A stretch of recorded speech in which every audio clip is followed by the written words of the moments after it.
Hello everyone, and welcome to the Church of the Martyrs Shrine. For those of you who have never visited before, this visual presentation is a chance to experience the testimony to the 8 North American martyrs.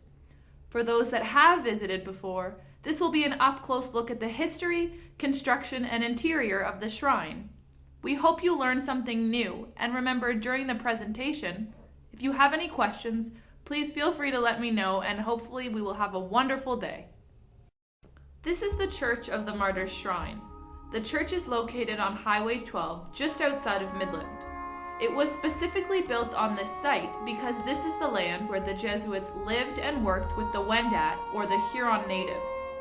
This mission, given the name Huronia Mission, took place from 1639 to 1650. Directly across the highway is the reconstructed site of Ste. Marie among the Hurons, which served as the headquarters for the Jesuits in the area. We will talk further about this mission a little later on in the presentation. The church was constructed in dedication to the 8 North American martyrs, as well as Saint Joseph, the patron saint of missionary work. Due to the rising interest of the Canadian martyrs over the decades, William Hingston asked Mother Mary Nealis to paint a tableau of the martyrs for the canonization ceremony in 1930. This altarpiece is now the iconic image of the 8 Canadian martyrs. 6 were members of the Society of Jesus and Jesuit priests, and 2 were volunteer laymen known as donnes. All 8 of these men gave up their comfortable lives within France to come to spread the word of God to the New World. 5 of these men were martyred in Huronia. 3 were martyred in the northern part of New York State. Their names are, starting from the back left, Saint Noel Chabanel, portrayed with the closed book, Saint Gabriel Lallemant holding the crucifix, Saint Jean de Brebeuf with the open book, Saint Isaac Jogues with his hands in prayer, Saint Antoine wearing the white surplice, Saint Jean de Lalande wearing the secular clothing, Saint Charles Garnier holding the palm, and Saint Rene Goupil kneeling on the bottom left. Rene Goupil entered the Jesuit order by offering his medicinal services to the Jesuits of Canada. He unfortunately had to leave the order because of ill health, but even as he was not working directly in the apostolate, he continued to help those who did. Goupil arrived to Canada in 1640 and served French colonists and native converts. On his travel to the Huron country with Isaac Jogues in 1642, they were captured by the Iroquois, tortured, and taken to the Mohawk country. On this journey, he begged Isaac Jogues to help him receive his vows. A month later, he was killed by an Iroquois for making the sign of the cross on a young native child. He was martyred near Auriesville, New York, at the age of 35 on September 29, 1642. Saint Jean de Lalande was a young layman who offered his service to the Jesuits of New France. He accompanied Isaac Jogues to the Mohawk mission in 1646.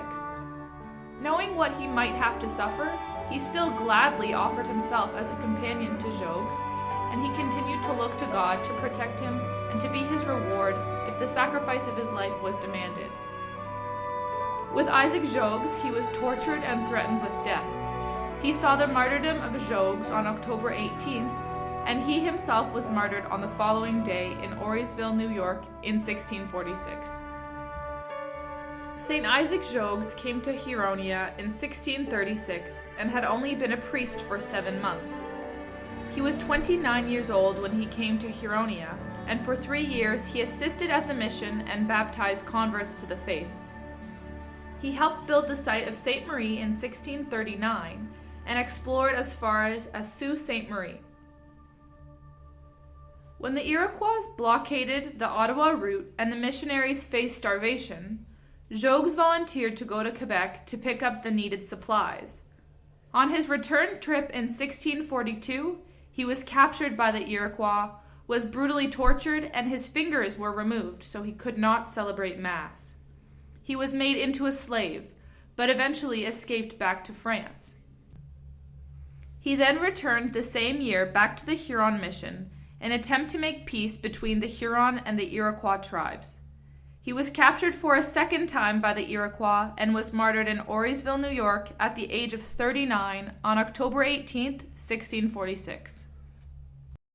Saint Antoine Daniel was born in Normandy, France, and turned away from a comfortable life full of promise to be ordained at the age of 29. He founded the first boys' college in North America in Quebec in 1635, and labored in Huronia for 12 years. He was filled with a desire to continue to serve on the missions of New France, as he had just finished helping out in a mission near Bras d'Or Lakes in 1632. After completing his annual retreat in 1648 at Ste. Marie, he returned to his mission 12 miles away in a village called St. Joseph. On July 4th, he had just finished Mass when the mission site was attacked by the Iroquois. Still dressed in his Mass vestments, he bravely faced the enemy, encouraging his Christian converts to live their faith. His act of bravery gave many the chance to escape, but he himself was then martyred and thrown into the flames of the church the enemy had put fire to. He was martyred at the age of 48 on July 4th, 1648. St. Charles Garnier, a Parisian, a Jesuit, and a priest, was attracted to the new missions of Canada. He was a person of innocence and purity, with a strong devotion to Our Lady, and he acknowledged her as the one who looked after him as a youth, and who he owed his vocation to the Society of Jesus. Garnier came to Huronia at the age of 31, and for 13 years he labored among the Hurons and the Petuns. He originally was driven from the Petun nation as a sorcerer, and he later was able to find an outlet for his passion, the Huronia mission.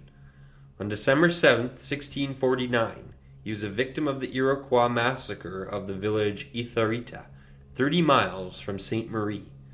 He continued his charity to the end, but a blow of an Iroquois tomahawk was what ended the mission for St. Charles Garnier. St. Noel Chabanel became a Jesuit at the age of 17, and he was ordained a priest at the age of 28. He was a successful professor and humanist in France.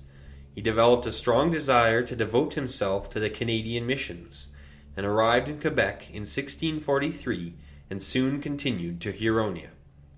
His enthusiasm quickly lost its glamour, as he was unable to learn the native language. He began to feel useless in the ministry and sensitive to his surroundings.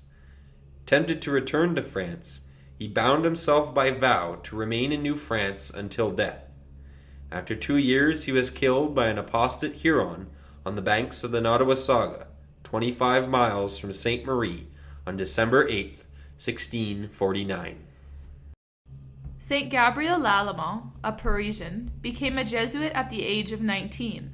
His ambition was to labor in the missions, and he was asked to be sent to the New World. He was one of the most feeble and delicate in health. As a scholar, he was a professor of philosophy and a dean of studies in French colleges. In 1646, his repeated request to be sent to New France was finally granted.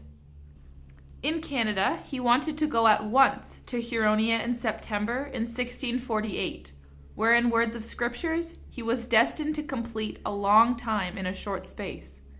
In Huronia 7 months, just beginning to speak native tongue, he was sent to assist Brebeuf in February of 1649. He was captured with Brebeuf and tortured for 17 hours at the stake. Gabriel Lallemant then died on March 17th in his 39th year at Saint Ignace, 6 miles from Ste. Marie. Saint Jean de Brebeuf, born in Normandy, was ordained to the priesthood at the age of 33. He was the first Jesuit missionary in Huronia, arriving in 1626. He was a master of the Huron language, worked through all of the district of Huronia for 13 years, founded mission outposts, and converted thousands to the faith. He was known as the Apostle of the Hurons. He was a strong man and massive in size, yet gentle in character. Before leaving Normandy, he revealed his sentiments. I felt a strong desire to suffer something for Christ. And he prayed, Lord, make me a man according to your own heart. Let nothing separate me from your love, neither nakedness, nor the sword, nor death itself. He made a vow signed in his blood, never to refuse the offer of martyrdom if asked to die for Christ. His visions of his future martyrdom were fulfilled when he was captured March 16, 1649, and tortured for hours with knives, boiling water, heated tomahawks, fire, and scalping. He was martyred at St. Ignace, 6 miles from Ste. Marie, at the age of 56. All of these men came to live and work with the Wendat, or the Huron natives. The Huronia mission lasted from about 1634 to 1650. Here we have some pictures of the reconstructed Ste. Marie. This was the main headquarters of the Jesuits working in the area. From here, the Jesuits would travel to other Huron villages, spreading the faith and providing to the needs of the Huron. The Huronia mission was consistently a blending together of the native and European culture, which is clearly portrayed in the new reconstructed Ste. Marie. Here's the site of the martyrdom of St. Jean de Brebeuf and St. Gabriel Lallemant. This site is named St. Ignace after St. Ignatius of Loyola, who founded the Society of Jesus in 1540 and is located on Rosemount Road. These are the grave sites located at Ste. Marie among the Hurons. Following St. Jean de Brebeuf and St. Gabriel Lallemant's martyrdom, the Iroquois left their bodies at St. Ignace. The Jesuits of Ste. Marie recovered the bodies and buried them at the back of the Church of St. Joseph at Ste. Marie, at the head of the Huron cemetery. When the Jesuits decided to relocate St. Marie, they exhumed the bodies, boiled the flesh from the bones, and placed the flesh back in the graves. The bones are wrapped in silk and transported to Quebec. The Martyrs Shrine began construction in the winter of 1925, led by Father John M. Filion, who was the provincial superior of the Jesuits of English Canada at that time. When building the shrine, Father Filion chose to incorporate both native and European influences in the architecture, allowing both of these groups to feel welcomed when attending Mass.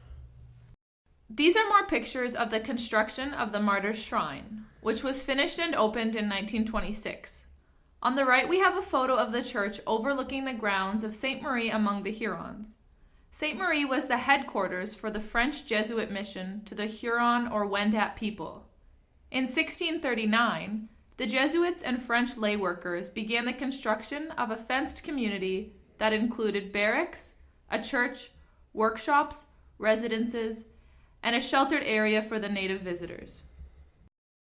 The entire church is in the shape of a cross. The church was also designed to have a long interior constructed out of dark wood to resemble a longhouse. You can also see that the roof is curved upwards. This was done to look like the underside of a canoe. When traveling by canoe, should a storm blow up, the person can go on shore and rest beneath the canoe in a waterproof shelter. Father Filion designed it this way to represent shelter and safe haven. These pews were taken from the original Martyrs Shrine. The original shrine was located near Wabashine, approximately 12 kilometers from the present shrine. As the martyrs were beatified in June of 1925, interest began to rise, and a larger plot of land was necessary to accommodate our many visiting pilgrims. The majority of the pews within the church were donated by St. Peter's Cathedral in London, Ontario. Within the church, we also see the Stations of the Cross and 26 stained glass windows from Germany donated by St. Peter's Cathedral in London. Apart from the stained glass windows, we also have 3 rose windows which were purchased from St. Peter's Church in Toronto. One stained glass window portrays Joseph Chiwetenwa and Jean de Brebeuf. Joseph Chiwetenwa was the second Huron to receive the sacrament of baptism and became great friends with Brebeuf. Together, they would travel to the native villages, spreading the word of God.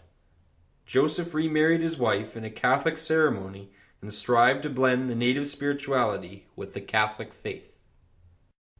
Kateri Tekakwitha was born among the Iroquois Mohawk in 1659 in Austernanon, a present-day village near Orisville, New York. Kateri's mother was a Roman Catholic Algonquin who had been educated and baptized by French missionaries in Trois-Rivières, Quebec. Kateri's father, a chief of the Mohawk, married Kateri's mother after she was taken captive by the Iroquois prior to 1656. Together they bore 2 children, a boy and a girl. In 1660, when Kateri was 4, smallpox swept through her village and claimed the life of her brother and her parents. Kateri survived, but the sickness left her with unsightly scars on her face and poor eyesight.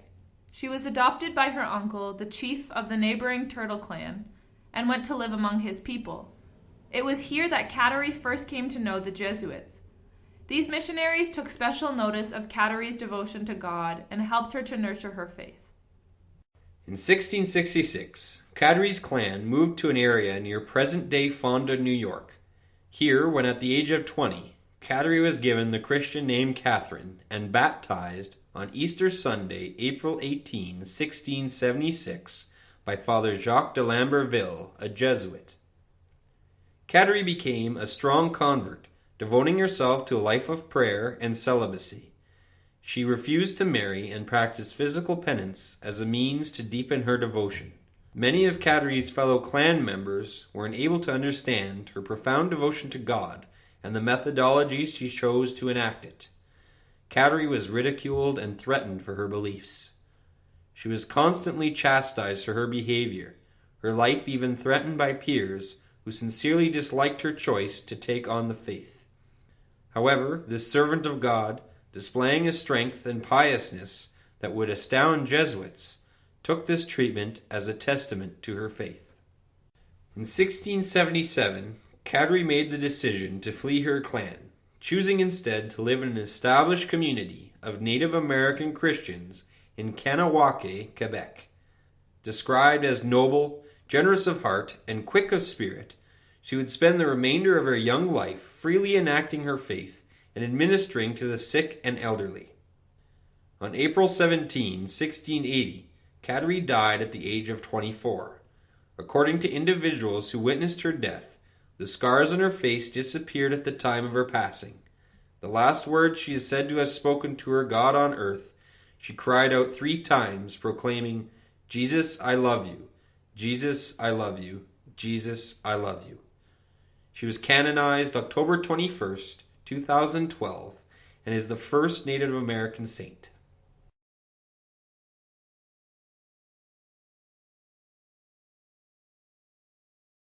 This is the statue and a relic of St. Ignatius of Loyola. St. Ignatius is credited with founding the Society of Jesus in 1540.